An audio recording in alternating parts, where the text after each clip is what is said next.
مکتوب نمبر 16 جو جنگ کے وقت اپنے اصحاب سے فرمایا کرتے تھے۔ بسم اللہ الرحمن الرحیم۔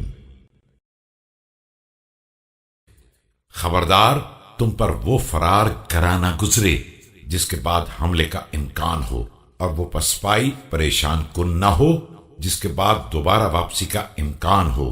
تلواروں کو ان کا حق دے دو، اور پہلو کے بل گرنے والے دشمنوں کے لیے مقتل تیار رکھو۔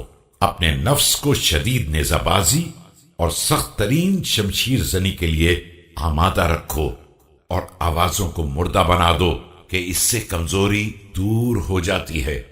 قسم ہے اس ذات کی جس نے دانے کو شگافتہ کیا ہے اور جاندار چیزوں کو پیدا کیا ہے، کہ یہ لوگ اسلام نہیں لائے ہیں بلکہ حالات کے سامنے سپر انداختہ ہو گئے ہیں اور اپنے کفر کو چھپائے ہوئے ہیں، اور جیسے ہی مددگار مل گئے ویسے ہی اظہار کر دیا۔